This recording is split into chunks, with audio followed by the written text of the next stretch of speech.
C'est l'heure d'accueillir nos affranchis pour leur parti pris.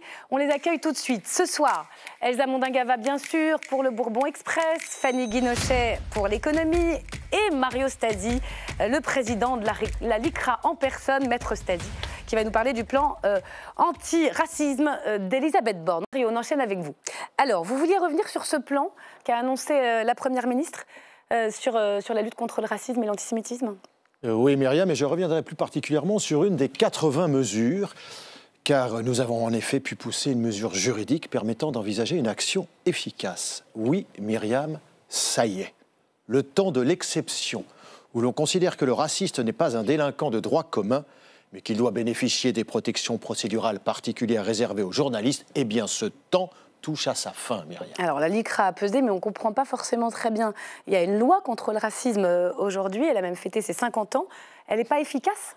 Pas inefficace, Myriam, mais elle conserve une ambiguïté liée au fait qu'elle fut inscrite en 72 dans la loi de 1881 sur la liberté de la presse, comme l'avait été la précédente loi Marchandeau de 1939.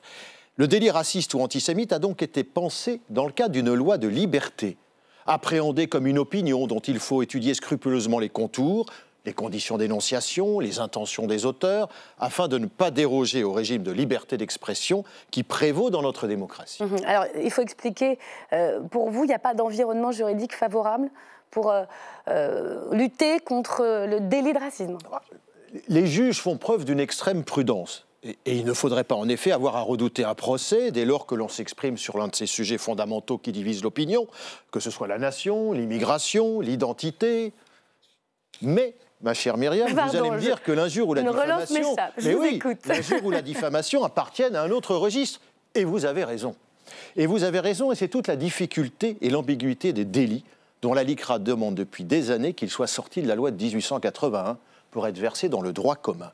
Il faut en finir avec cette situation qui profite à des délinquants professionnels tels qu'Alain Soral, Hervé Rissel ou encore Dieudonné Mbala, devenus experts pour échapper aux amendes et aux peines d'emprisonnement. Donc est-ce que vous avez obtenu gain de cause ou pas? Est-ce que le plan a intégré la mesure portée par la LICRA? Presque.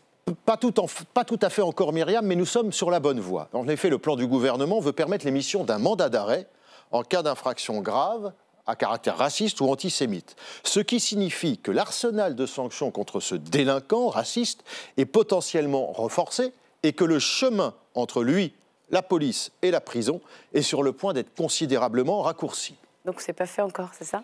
Un plan demeure un plan. Il ne fait qu'énoncer de grandes lignes directrices, c'est important, déclinées en mesures dont il appartient aux responsables politiques, autrement dit au ministère de la Justice, de s'en emparer. Il reste donc à inscrire dans la loi cette proposition qui vise à lutter contre le sentiment d'impunité.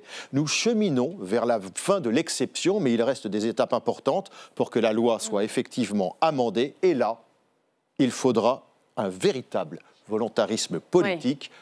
Oui. Et la LICRA, soyons sûrs, soutiendra sans embâge et avec toute son énergie ces projets ou propositions. On l'a bien compris, et le message politique aux législateurs, puisqu'il vous faut une loi, il est bien passé ce soir. Merci Mario.